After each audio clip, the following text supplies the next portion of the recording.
flag of the United States of America and to the republic for which it stands, one nation, under God, indivisible, with liberty and justice for all.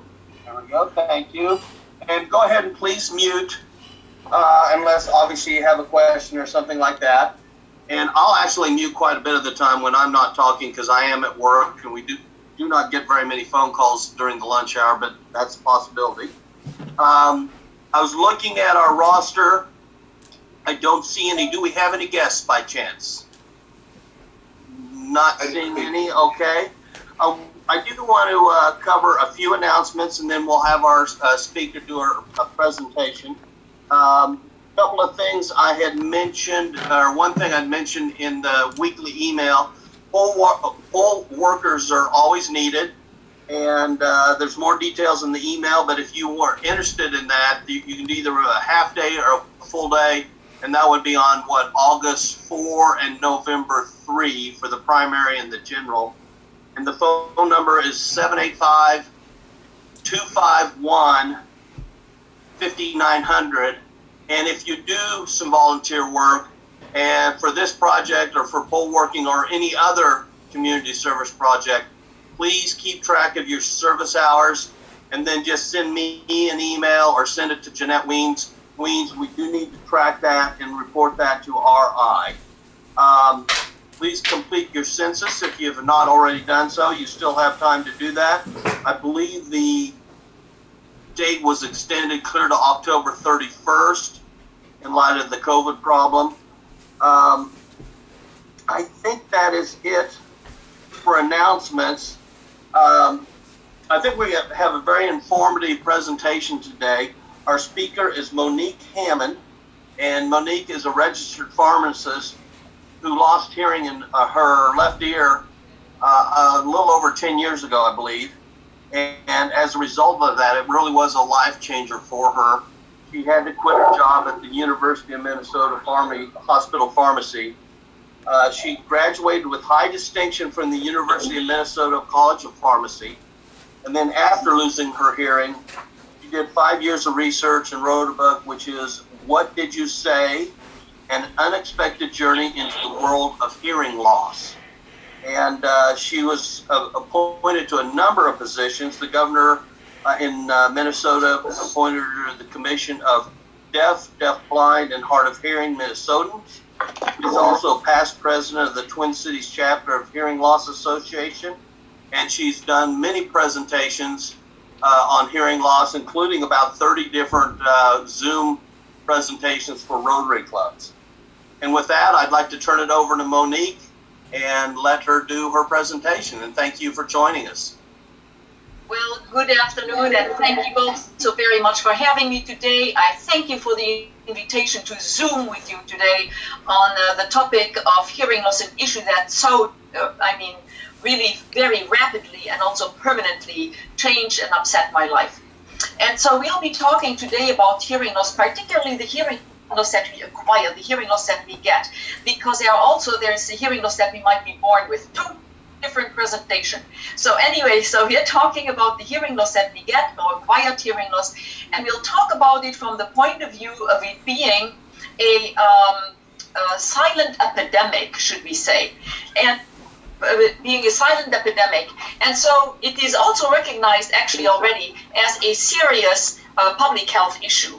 And it is also one of those issues that people do not want to talk about. There is a lot of denial in the world of hearing loss. And so, because there is always stigma still attached to it.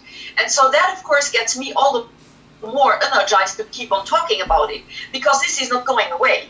And so I am one of those people who has, made the experience that hearing loss does change lives. And for me, it happened very fast. And so you heard in the introduction, yes, my profession, I'm a hospital pharmacist. Then one day I went suddenly deaf in my left ear over a matter of 4 hours, and bam, life changed. And so according to my physicians, a very loud sound exposure that I actually had the day before at a church fundraiser of all places, that noise insult, as they called it, contributed greatly to my problems, because they said no matter what might have been going on in that ear already, this noise insult simply overlooked it and caved the whole system. And so I became worried about my job, and rightfully so, because in my profession, of course, I have to hear accurately. And if I don't do that, if I stand there guessing and misinterpreting what is being said to me, that makes me unsafe for myself and for the patients. This is how you can hurt people. This is a way of getting majorly sued, and also of getting to know the hospital lawyers on a first-name basis. And that's not necessarily a good thing here. And then as all of that went on, and I needed a plan B for my life, I also found out that I had a lot to learn. Because there were so many things that I did not know about the world of hearing loss, as I found out, that I didn't know in spite of my profession. But as I learned, I began to understand what might have happened to me and why. And so gradually I turned the corner. And so I like to say that education set me free in so many ways. And so my message to you today is one, yes, of education, of prevention, most certainly, and also of serious empowerment, not only for yourselves, but also for your children, for your grandchildren, and for the communities that you serve. Ultimately, then, my mission became one of keeping people of all ages hearing better and longer, and that, of course, gets me then into the communities. It gets me into the talking to service groups like your own, and then also what I love to do most of all is also to get into the general industry and to do safety training for people that are actually working in a loud environment. Because when it comes to noise on the job, hearing loss is only really the beginning. There are a lot of more components to that. And so, why do we call it a silent epidemic? Well, this hearing loss that we're talking about is basically the result of silent and invisible injuries that are happening throughout the ears and the hearing system, and that can all lead to a silent and invisible disability. And so hearing loss is oftentimes called the invisible disability. And by now, the numbers of those with hearing loss are up in every single age sector worldwide. And so this is not only for old folks anymore, and we really have to stop talking and thinking about it in these terms.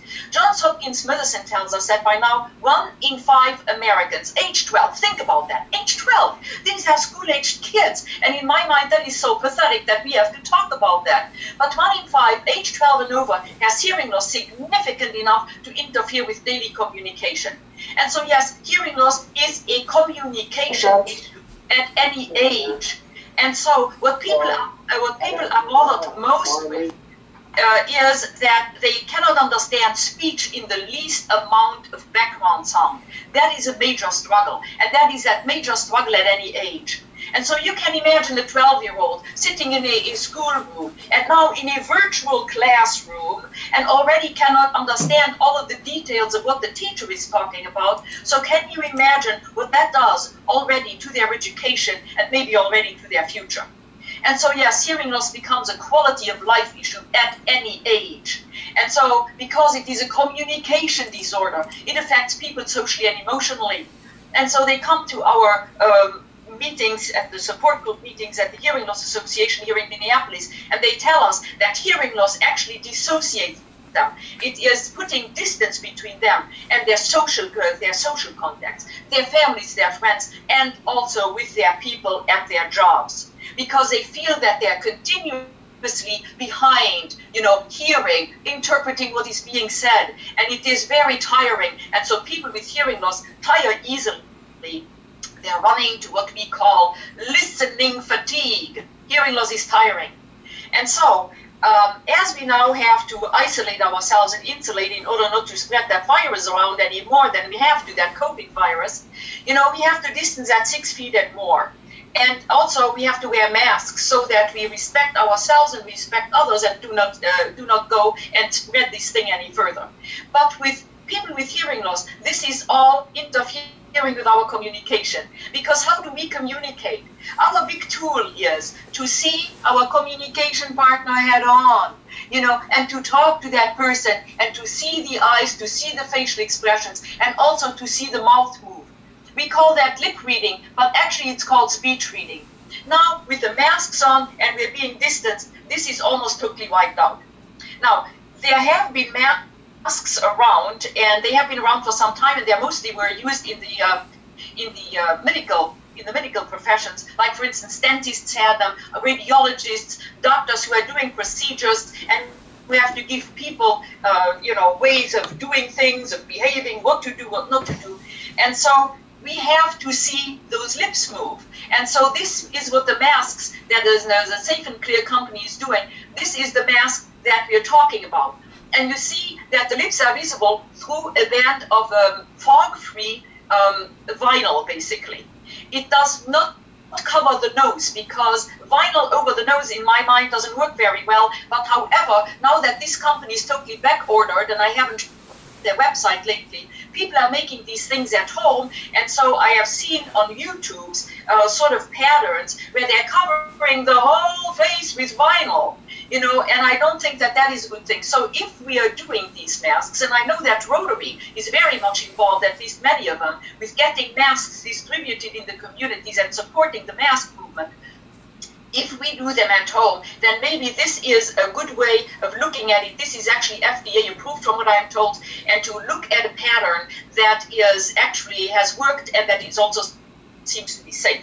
So anyway, I also found out that hearing loss immediately affected me professionally and financially. I took major hits on both sides that I do not wish on any one of them. But now our friends at Johns Hopkins Research, they are making also the ties between hearing loss and dementia. And so who wants to go there? And so this all reminds us that it is in our very best interest to protect the hearing that we have and to prevent hearing loss in any which way that we can. And so there are many reasons for people that lose their hearing. And they run the gamut from ear exploits all the way to brain tumors. So we are covering quite some territory. And so for this slide, I try to organize certain things a little bit alphabetically, not necessarily in how it happens or the frequency, but alphabetically. When I do that, of course, aging comes out on top. Because worldwide, aging is still the leading cause for hearing loss, because people live so much longer, and the baby boomers are aging and aging and aging. The second leading cause of hearing loss worldwide is excessively loud sound, and that is leading to something that is abbreviated as NIHL, noise-induced hearing loss. And our world is getting louder and louder out there, and you can also imagine that with my history that I'm going to be talking a little bit about this, because this is actually where we have power. And so noise-induced hearing loss is exactly the same damage, the same ilk as hearing loss of aging. And people always freak out about that, because who wants to be aging, right? And so, but that's what it is. It is a premature and an accelerated aging of the ears. Now, the only thing that is basically a redeeming kind of a thing in this here story is that this noise-induced hearing loss is totally preventable. And so a doctor told me, as our world is getting louder out there, people have to realize that they have a pony in this race, every single one of us, and noise-induced hearing loss becomes pretty much a matter of choice.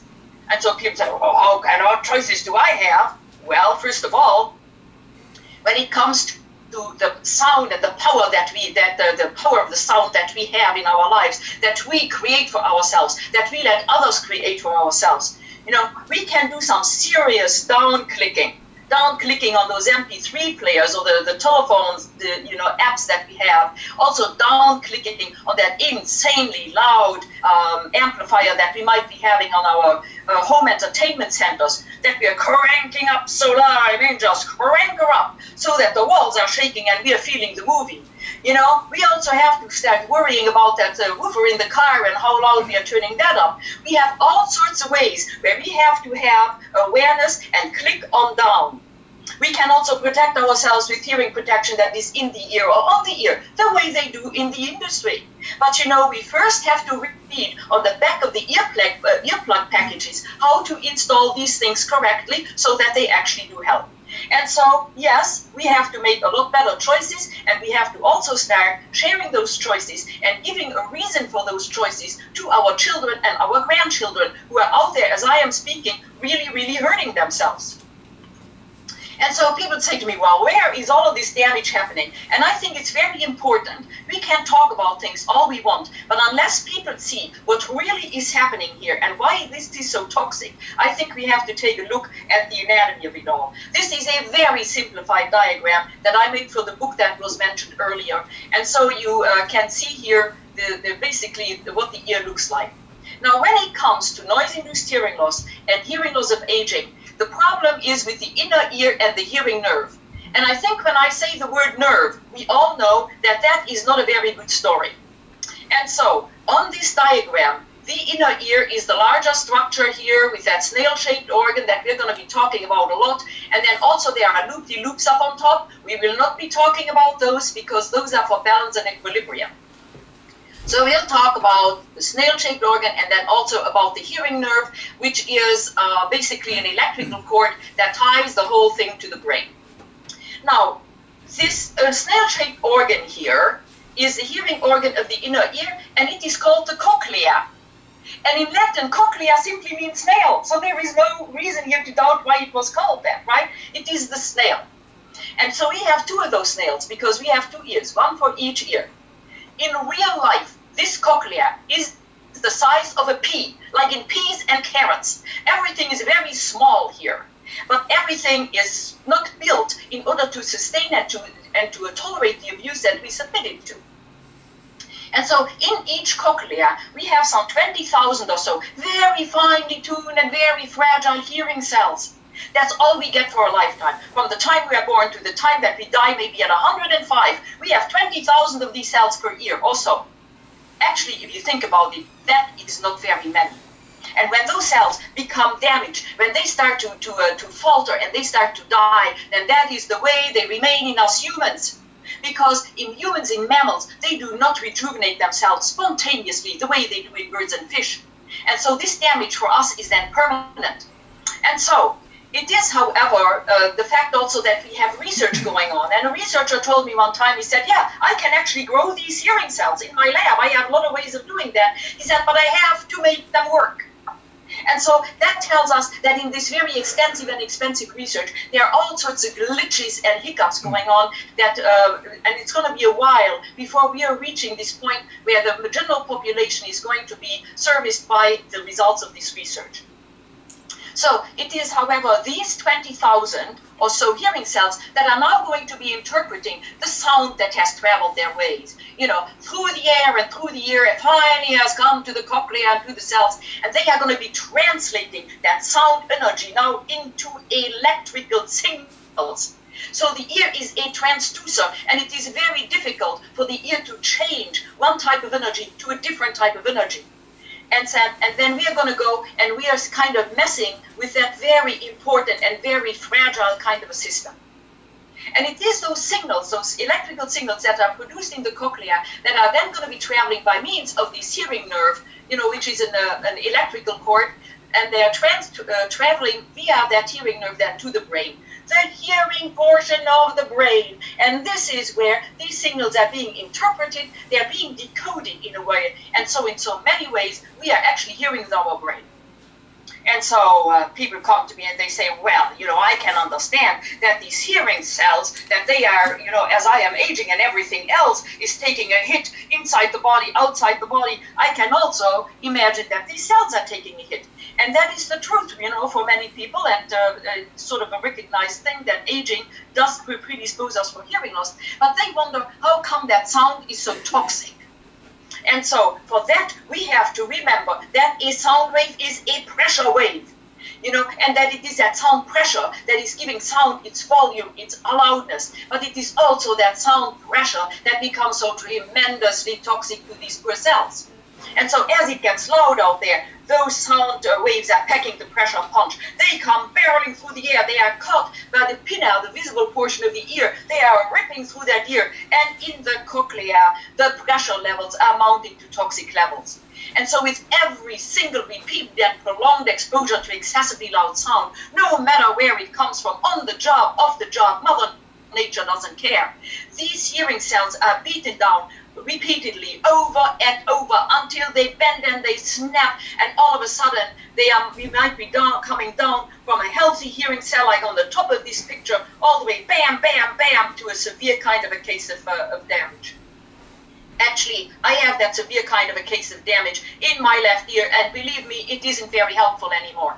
And so as we're going then down into that world of hearing loss, bam, bam, bam, all of a sudden one day we might be waking up and going, wow, the world has gone down on me. A guy in a presentation said, yeah, life has lost its treble. Sound, speech, music, everything is dull. You know, we don't understand speech in the least amount of background noise anymore. You know, we accuse everybody else of mumbling. And you know what? People who have hearing loss oftentimes also come down with a nasty little thing called tinnitus or tinnitus, the infamous buzzing or ringing in the ears. Now, we always should be finding out what might be causing this, because there are different types and different causes. In my book, I have 50 pages on tinnitus alone. And so anyway, we should always find out, but in over 90% of the cases, these noises that we are listening to, they are coming actually already, they are due to hearing damage and already maybe an indicator of hearing loss. And so when we're coming out of the insanely loud movies, in the insanely loud sometimes church services and the insanely loud gyms and whatever it is and places at work, and we're having buzzing and ringing in the ears together with feelings of dullness and fullness, we got that shot across the bar by Mother Nature. And it is time to quit the nonsense with the noise right now, right there and that minute, because otherwise it's only going to get worse. Because the more damage we cause, the more and the louder we are getting that phantom noise that it actually is into our ears. I call it the phantom of the ear, as opposed to the phantom of the opera, right? So the phantom of the ear is getting longer and it's getting stronger. 24/7 do I listen to a wall of high-pitched sound, and it hasn't quit for 1 second ever since the morning after the day that I had this hearing catastrophe going on. And so we have to be aware, because what we are actually listening to already does not come from the ear itself. It comes already from the brain. And so we have already kicked up that damage a notch or two, and it's time that we are getting wise to all of this. Because not only do we damage our hearing cells, we are also damaging the hearing nerve. Because those sound pressure waves are carrying through, and they are now literally disconnecting and eroding away that connection between the cell and the nerve. And so now we are disconnecting, I repeat, we are disconnecting literally our hearing cells from the hearing nerve. And so as we have cell damage and we have nerve damage, I think it becomes very clear that the signals that are traveling from the cochlea to the brain, that they all of a sudden become unclear and they become wishy-washy, and speech turns into gibberish. And so, and going down, bam, bam, bam, we're getting more and more damage. All of a sudden, we also become less and less satisfied with the results that we are actually getting from technology that is out there to help us, such as hearing aids. And these are very great. I mean, they are digital, they have Bluetooth connectivity, they are so complicated, they are pretty soon going to turn on your coffee maker in the morning, but they are still only aids. They help us make the best out of the hearing that we have. And so we should keep our hearing and protect it and keep hanging on to it. And so many people have been helped by these hearing aids beyond their wildest dreams in many situations. But when it comes to sorting out speech in background sound, which is what we are after, we want to understand when we are going to that insanely loud family barbecue. And then all of a sudden we are running into the limits of the hearing aid. Understanding speech in background sound. It is still the last barrier, the sort of the last frontier in hearing aid technology. And the manufacturers are aware of that, and so we are going also then for all sorts of assistive devices and other things. So anyway, so there is a lot for us in order to be aware and to be actually preventive in our thinking and our actions. Noise-induced hearing loss, yes, it is permanent. Remember, we are doing research. It is cumulative. We are piling on the damage from the time we are born to the time that we die at 105, but it is preventable. This is why I'm talking about it. This is why I'm in the communities. This is why I'm Zooming. You know, because it doesn't have to be this way. We don't have to suffer this way. Our children don't have to go deaf before their time. But we have to realize that excessively loud sound is not entertaining, fun, useful, or even macho. What are we thinking about? You know, we have to kind of realize that the only thing that it does to us is, if we do not protect our ears and hearing, it is prematurely aging our ears and hearing, and I think also robbing us prematurely of a good portion of our quality of life.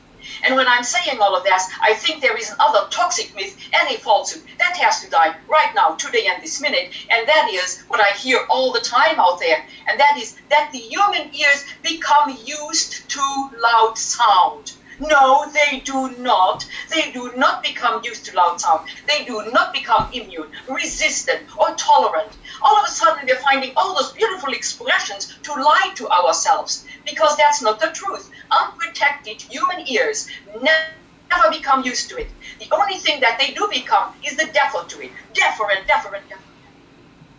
Until all of a sudden, nothing much bothers us anymore. But believe me, life is also having not so much fun anymore in it. And so people say, well, I would love to turn things down, but how loud is it actually? And so in the industry, we of course have OSHA, the Occupational Safety and Health Administration, with the calibrated sound meters. And at the click of a button, we know how loud it is out there. And so we can download free sound meter apps for our smartphones. But the sound meter app that we download has to be compatible with the telephone that we have. And because the big variation between all of these smartphones is the clarity and the sensitivity of the microphone, and so that would make sense. So if we have an iPhone, we need to have an iPhone app. If we have a Droid, then we have to have a Droid-compatible app, and so on. Otherwise, we get incorrect readings. Now, then people also ask me all the time, so what about those MP3 players? How loud can they be? Because the kids have them in their ears, they keep only turning them up, they never seem to be turning them down, and actually neither do the adults, because we have never demonstrated any decent hearing hygiene to our children. And so because these things are putting out different levels, and we never are told by the manufacturer how loud they can be, you know, they are audiologists and also sound engineers who have measured some of these things and then averaged what is actually a sweet spot or a safe spot. And they have come out that 60% on the volume dial is about as loud as we should be putting these things. So if you have 10 clicks from the bottom to the top, or 10 slashes on the dial, we don't want to go much past 6, because that seems to be that sweet spot for being safe rather than being in a dangerous environment. Then we listen for 60 minutes, and then we are taking out these things, and we give the body a rest, the brain and the ears a well-deserved rest. So the 60-60 rule. Now, how loud is it? In the industry, OSHA says when we are getting to an average of 85 decibels, or dBs, and the decibel or the dB is the unit by which we measure sound. At 85, the OSHA hearing conservation program kicks in.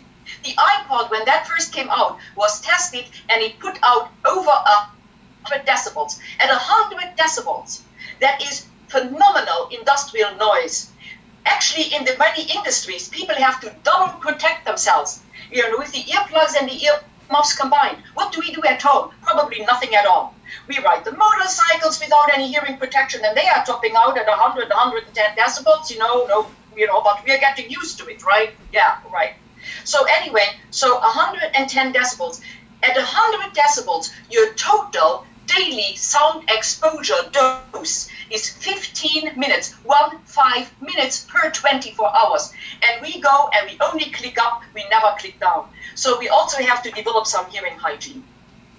And so that all said then, hearing is a very precious sense. And so I come to the Rotary clubs because I feel that you have a very good reputation in working with the communities and in getting things done, not only nationally but also worldwide. And so I invite you to help me spread the word for your families and also for your communities. Because you can learn about hearing loss and pay forward what you learn. You can pay forward what you learned here today, which is already, it's the basics really, but it is a good beginning. And or you can also pay my name forward, because I'm already out there working with the communities, and pay my name forward to other groups, to other social groups, to other Rotary clubs, maybe to an employer who wants to become more enlightened about this, or help me by giving me a positive recommendation on LinkedIn. A millennial Rotarian just told me, lady, you're missing the boat here. You have missed over now 100 presentations that you have given all over the place. You have not ever asked for that, right? So I have already missed a lot of that, but the mission continues nevertheless. And so you can help me that way. But we always have to start thinking about ourselves, about what we might be doing to contribute to this thing. And so whenever we are in charge of events, we have to keep other people in a sort of in awareness that we're not going to go and do what they did at the church fundraiser. And then also, how loud do we turn actually up those amplifiers at home? How loud is that woofer in the car? And so we have to kind of tune down and not bring home the noisy toys and the noisy games anymore for the kids, or at least give them some instructions on all of this. And so Rotarians do that introspection, and they do it so well. And then what do? They take it into their community. And why would they be doing that? Because it comes under the mantra of service above self, right? That's what we're all living by, service above self. Because all we want to do here is to keep people of all ages hearing better and longer. And so I consider any kind of awareness, any kind of noise management that we can affect in our lives, I consider that an investment. And we love to invest, right? So let's invest in our quality of life for a change, for now and for the future, so that indeed we will be hearing so much better and so much longer and have all this quality of life. And so that the day will never ever come for any one of us where the music just simply up and dies. And so that's what I have basically for you. So if you have a question for me, then I would be trying to take a stab at that. So if anybody has a question, you can either do that through the chat or unmute yourself and ask Monique a question. You can also email me. You know, I have my email address there. Thank you. Question for you. My mother has severe hearing loss, and the doctors are recommending the implant, but she's really afraid of it, and she's older. Is there any information maybe that I could share with her to help ease her thoughts as it relates to that, or research it for herself? Well, actually, on my presentation that is now gone, I had cochlear implant pictures. And so the cochlear implant, of course, is going beyond hearing aids. A cochlear implant is something that is actually requiring surgery. And I don't know how much you have already looked up, and there are two parts to it. Behind the ear, you have like a relatively good size, back of the ear hearing aid. There is what it looks like, and that has the we lost that. Okay, but anyway, so you have that thing behind the ear, and that has the batteries in it, and it has the processors in it. It has a lot in it, and then you have an antenna.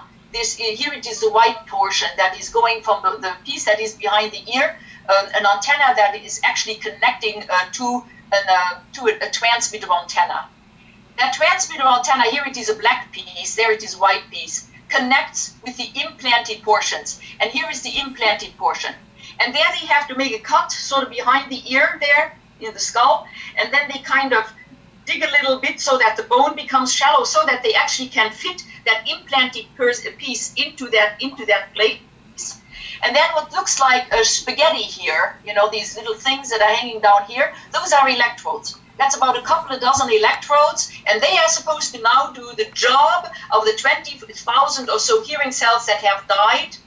And so those electrodes are now relating actually the sound that has traveled, you know, through the processor and connected through the skull, and they transfer now those signals to the brain, and so they are connected then to the hearing nerve. So in order for a cochlear implant to work well, we have to have also some nerve function left, and so that's what they are testing for. Now, cochlear implants in older people, usually they do one implant, and then the lesser hurt ear is still helped usually by a hearing aid for as much as they can. In children, these are wonderful, because children who are born deaf or severely hard of hearing have not been spoiled yet by maybe hearing the way Mother Nature meant for us. And so we have expectations. This is basically a prosthesis. We start to listen to a prosthesis, and so then we have to, the audiologist has to be there, and we have to learn how to listen to these. They are describing them to me as a little bit more metallic sounds, but the clarity and the is becoming better and better. And I know people who have cochlear implants, and they are listening actually to music. So we have come a long way. Now, you're being assigned that not every doctor does these. There are teams that do them. Here in Minnesota, it's the University of Minnesota, and then a Mayo Clinic. And so, and there might be others, but those are the main ones. And so you're being assigned to a team, and they have an evaluation. You get evaluated for your hearing, for whatever it is, and also for coverage by insurance, because we think that hearing aids are expensive at $3,000 or let's say $5,000 for 2 years. $2,500 per year is about an average. These things are now, the last time that somebody told me, and that was a person who is dear to me, told me that it was $45,000 per year.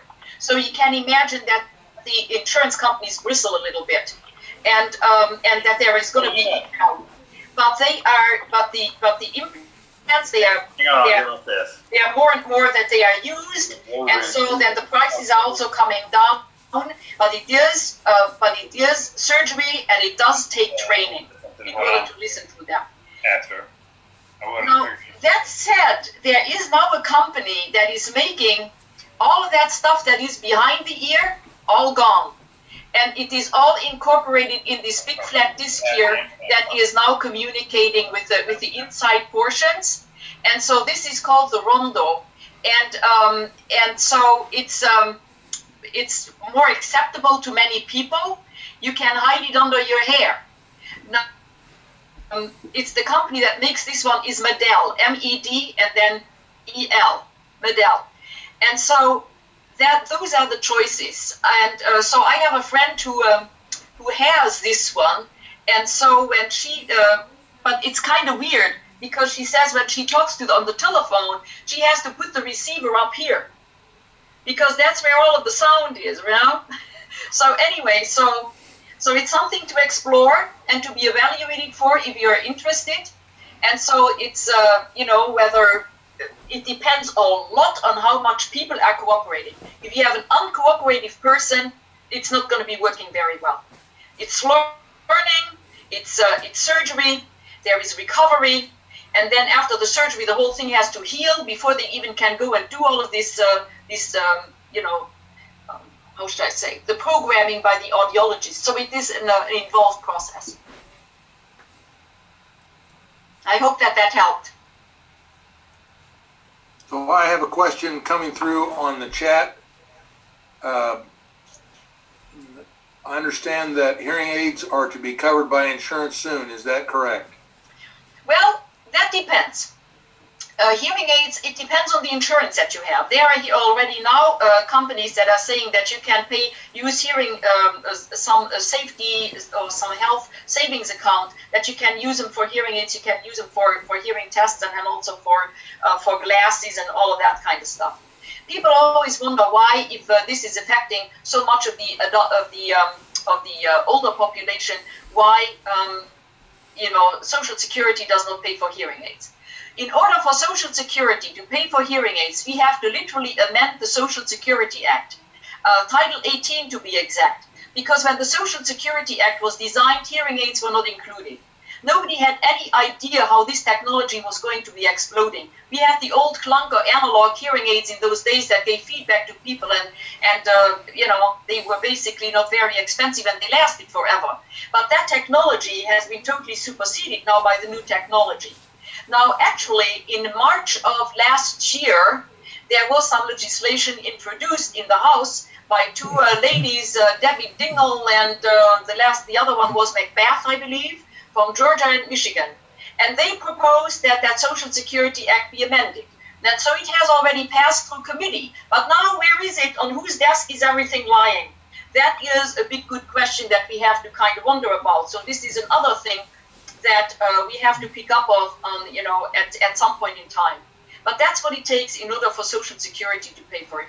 And whether an insurance company pays for it, sometimes they give a little bit of payment. It depends on the program. It depends on the deductible. That's what one has to figure out on every, with the various, how should I say, programs that we have.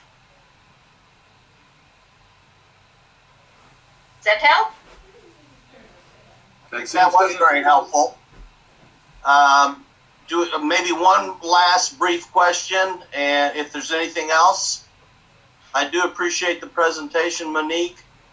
I guess that's it. I know for a lot of us, I wish I'd not played the music so loud when I was younger, and I cannot turn back time. but I think it's incumbent upon us to educate our children and grandchildren before they do what we did in the 60s and 70s, which was too much music and too much loud music. But and I also experienced in my personal life, my family, my mother is 99, great health, good mind, lives by herself at home, but her hearing is the 1 weak spot, and it's a challenge sometimes to communicate with her. So I have had that experience. Next week's program is going to be Dr. Jerry Farley from Washburn University. He's going to give us an update about the university. And Dr. Farley's always a great speaker. Enjoyable to hear him. One last time, thank you, Monique, for tuning in to us. Very helpful information. I learned something, so that's always a plus. And I think that's it for announcements. And if we can unmute, we will wrap things up with a 4-way test. And I think the majority of people are unmuted. Of the things we think, say, or do, is it the truth? Is it fair to all concerned? Will it build goodwill and better friendships? Will it be beneficial to all concerned? And will it be fun? And will it be kind? There you go. Yes, Joni's yes. added a number 6, and that's great. Thank you, everybody, for joining in. An educational presentation. Please talk to your kids and grandkids so they don't make the mistakes we've already made. We can't turn back time, but we can maybe make a difference in the younger generation. Thanks again, everybody, and we will see you next week with Dr. Farley. Thank you.